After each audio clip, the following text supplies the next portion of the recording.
జగన్కి ఏం తెలుసు? ఆయనేమో చదువుకున్నాడు, ఈడేమో మోటాడు. ఆయనకి తాగుపోతాడు కానీ చదువుకున్నాడికి ఎంత తేడా ఉంటుంది? ఇది కూడా అదే జగన్ చేసే పనులంతా. మన భారతదేశంలో ఇటువంటి ఈ సీఎం జగన్ అటువంటి సీఎం క్రూరుడు. రెడ్ బుక్ అంటే ఎఫ్ఐఆర్ బుక్ కాదండి, అది ఎఫ్ఐఆర్ కాదు. రెడ్ బుక్ అంటే దాని అర్థం ఏంది? రెడ్ బుక్ అంటే రౌడీలో. రెడ్ బుక్ పాలనగానే నడిచింటే ఎవరికి ఒక్కరు కూడా బయట ఉండేవాళ్ళు కాదు వాళ్ళు. మేము అదే నారా లోకేష్ గారిని మేము డిమాండ్ చేస్తున్నాం. వాస్తవానికి తప్పులు చేసిన నోటిఫై చేస్తాం. పక్క తెలుగుదేశం పార్టీ బాధ్యత, క్రమశిక్షణ పార్టీ. మంచి చేసిన గుర్తుపెట్టుకుంటే తప్పు చేసిన గుర్తుపెట్టుకుంటాం. మరి ఇవాళ ఎట్లా అంటే జగన్మోహన్ రెడ్డి జైల్లో పెట్టాలి. ఆ రెడ్ బుక్ ఇంకా ఓపెన్ చేయలే, ఇంకా ఓపెన్ చేస్తే ఈ ప్రభుత్వం తొక్కి నార తీస్తున్నారు చంద్రబాబు నాయుడు. నారా లోకేష్ ఆధ్వర్యంలో రాక్షస పాలన నడుస్తుంది రెడ్ బుక్ రాజ్యాంగం అని చెప్పి అంటూ ఉన్నారు. దాని గురించి వాళ్ళు భయపడే వాళ్ళు చెప్పుకుంటారే కానీ ఆయన ప్రజా యోగాళం పెట్టినాడు కదా, అందరికి దగ్గర తెచ్చుకొని ఏం కోరికలు ఉన్నాయి తెలుసుకున్నాడు, కనుక్కున్నాడు. రెడ్ బుక్ రాసింది వాస్తవంగా నిరూపిస్తాడు.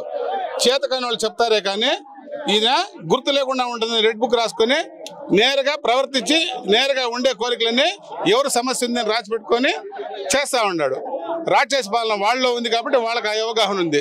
ఇది ప్రజల పాలన కాబట్టి ప్రజలు ఏం చెప్తారు రాసుకుంటారు. ఈరోజు చెప్తే రేపు మర్చిపోయేవాళ్ళు. రాసుకుంటే గుర్తుంటుంది. నైట్లో చదువుతాడు, పగుల్లో దాన్ని ఏం చేయాలా డిసిషన్ తీసుకుంటా ఉన్నాడు.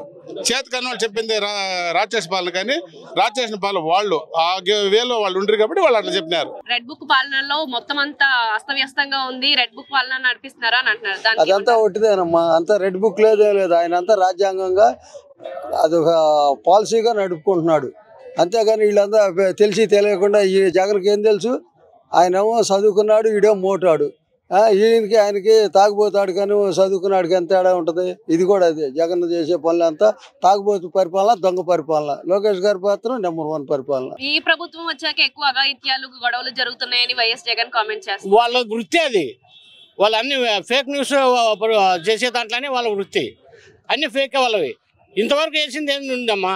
అందరూ ఇప్పటికి కూడా మా తెలుగుదేశం కార్యకర్తలని ప్రతి చోట్ల ఇంకా రెచ్చగొట్టు కూనీలు చేస్తూనే ఉండరు కదమ్మా. ఎఫ్ఐఆర్లు చూడండి, పేపర్లు చూడండి. వాళ్ళు చేసే అకృత్యాలు ఎటువంటివో అంత నిజమైన కార్యక్రమాలు నడిపినారు.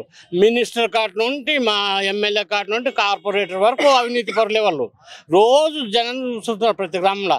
ఇప్పుడు ప్రతి గ్రామం ప్రశాంతంగా ఉంది. ఆ ప్రశాంతాన్ని భగ్నం చేయాలనే కుట్రలు, కుతంత్రాలు పన్నుతున్నారు. వాళ్ళ వృత్తి అది.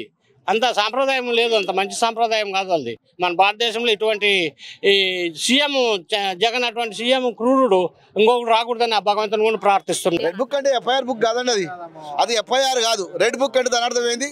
రెడ్ బుక్ అంటే రౌడీలో నువ్వు చేర్చినటువంటి బుక్. రౌడీల లిస్టు ఆ రెడ్ బుక్లో తయారు చేసినాం. అవినీతి పాలకులను, రౌడీలను మొత్తం రెడ్ బుక్లో తయారు చేసినాం. ఎందుకు తయారు చేసినామంటే మీకున్నటువంటి లోపాలు ఏదైనా దాంట్లో ఉంది. దాన్ని బట్టి మేము రేపు చట్టపరంగా చర్య తీసుకుంటాం. మా రాజ్యాంగం లేదు, ఎందుకంటే మీ తాత చేసినట్టు మా రాజ్యాంగం లేదు. రాజిరెడ్డి రాజ్యాంగం లెక్కన మా దగ్గర లేదు, రాజ్యాంగం లేదు.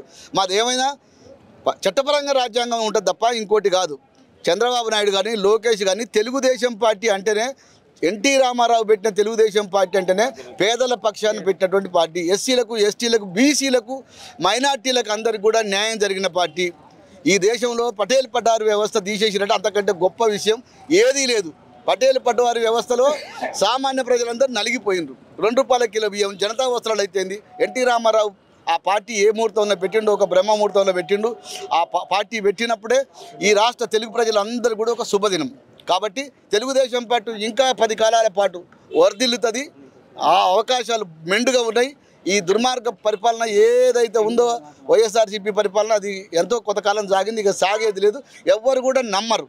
మామూలు వాళ్ళకు కూడా న్యాయం జరగాలంటే అరాచకాలు లేకుండా, మర్డర్ లేకుండా, మానభంగాలు లేకుండా, స్త్రీల కాంచి మొదలు పెట్టుకుంటే యువత కాంచి అందరికీ న్యాయం జరగాలంటే తెలుగుదేశం పార్టీ, చంద్రబాబు నాయుడు గారి ఆలోచన విధానమే అందరు ఇష్టపడుతున్నారు. కూటమి ప్రభుత్వం వచ్చేసి సంవత్సరం అవుతుంది. ఎక్కడన్నా వాళ్ళలాగా రోడ్ల మీద పొనుగోబెట్టి ఏ తెలుగుదేశం పార్టీ కార్యకర్త అయినా, వైఎస్ఆర్సీపీ కార్యకర్త అయినా గొంతు కోసామా?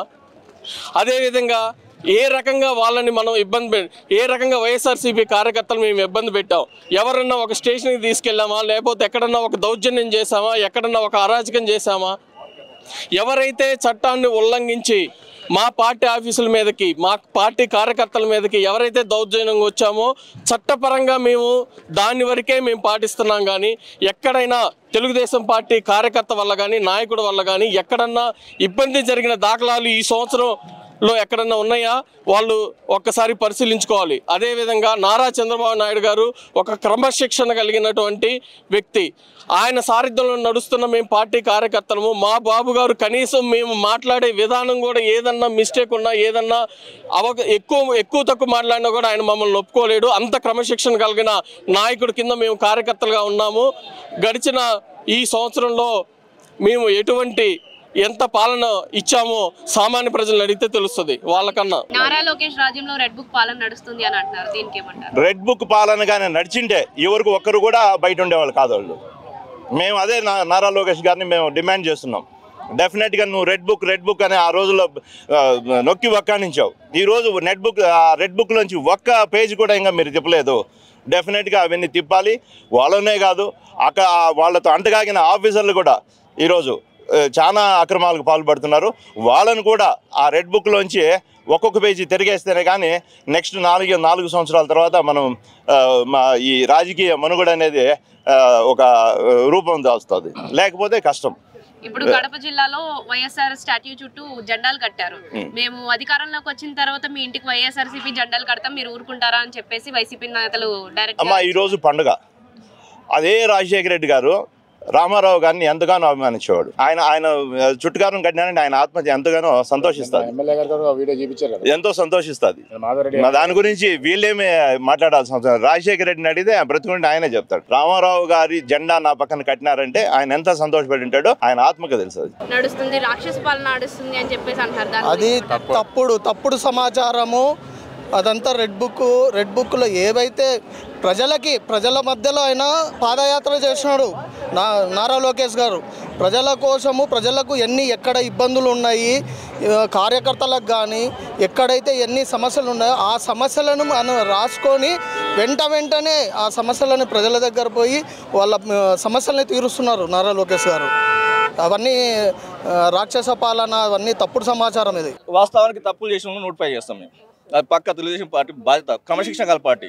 మంచి చేసిన గుర్తుపెట్టుకుంటే, తప్పు చేసిన గుర్తుపెట్టుకుంటుంది.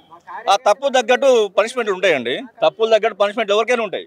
అది బరాబర్ చెప్తాం. తెలుగుదేశం కార్యాలయం తప్ప మేము చెప్తున్నాం, ఉండాల్సిందే మేము కోరుకుంటున్నాం కూడా. వాళ్ళు తప్పులు చేస్తే మేము కళ్ళు మూసుకొని చూసుకుంటా బోమ్. మరి ఇవాళ ఎట్లంటే జగన్మోహన్ రెడ్డిని జైల్లో పెట్టాలి. ఆ రెడ్ బుక్ ఇంకా ఓపెన్ చేయలే. ఇంకా ఓపెన్ చేస్తే జగన్మోహన్ రెడ్డిని జైల్లో పెట్టాలి. ఋషికొండలు ఎంత దారుణంగా చేసిండో తెలియదా? ప్రజాధనం అన్యాయంగా చేసి, ఆగమంగా చేసి ప్రజలు ఎంత ఇబ్బంది పెట్టినో తెలియదా?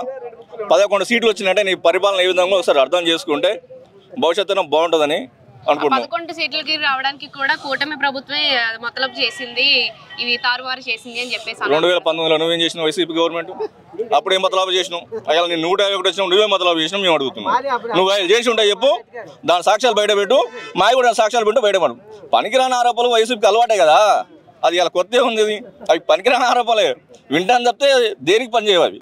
అంటే ఆయన జగన్మోహన్ రెడ్డి ప్రభుత్వంలోనే ఉద్యోగాలు వచ్చినాయి, కూటమి అధికారంలోకి వచ్చి 1 సంవత్సరం కూడా రాలేదు, ఏం చేయలేదు అని అంటారు. నువ్వు 5 ఏళ్ళు ఏం చేసినావు మేము అడుగుతున్నావు. నువ్వు 2019 నుంచి 23 వరకు నుండి నువ్వేం చేయగలిగినావు?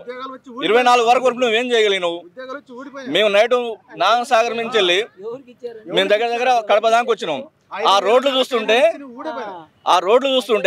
ఇప్పుడు వర్క్ నడుస్తుందండి. ఇప్పుడు వర్క్ నడుస్తుంది. మాచర్ల టు కడప వరకు ఇప్పుడు నడుస్తుంది. అది మార్కాపురం ఏరియాలో ఇప్పుడు వర్క్ నడుస్తుంది. 5 ఏళ్ళు నువ్వేం చేసినావు? అక్కడ ఆర్టీసీ బస్సులు ఎట్లా పోయింది? మా గుంటలలో డల్లాస్ గుంటలు ఉంటాయి కదా, డల్లా చేస్తామని చెప్పి దాన్ని గలీ చేసి పడేసిండు.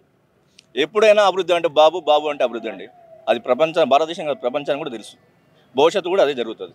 అదే పందాలో లోకేష్ బాబు గారు కూడా నడుస్తారని మేము అనుకుంటున్నాం, నడుస్తాడు కూడా. కూటమి అధికారంలోకి వచ్చాక రాక్షస పాలన మొదలైంది, ఇలాగా లా అండ్ ఆర్డర్ గాడి తప్పింది అని చెప్పేసి అంటున్నారు. ఆయన ప్రభుత్వంలో ఉండింది కానీ ఈయన ప్రభుత్వం అట్లేం లేదు. లా అండ్ ఆర్డర్ కరెక్ట్ గా జరుగుతూ ఉంది. ఎవరు ఏమన్నారు? గత ప్రభుత్వంలో ఈ ప్రభుత్వం తొక్కి నార తీస్తున్నారు చంద్రబాబు నాయుడు వాళ్ళందరినీ. ఆయన అయితే రౌడీ రాజకీయం చేసి, సవాల్ రాజకీయం చేసి గెలిచినాడు. ఆయన బాబాయిని చంపేసి, ఆయన చిన్నాయని చంపేసి చంద్రబాబు నాయుడు వేసేసినాడు జగన్మోహన్ రెడ్డి.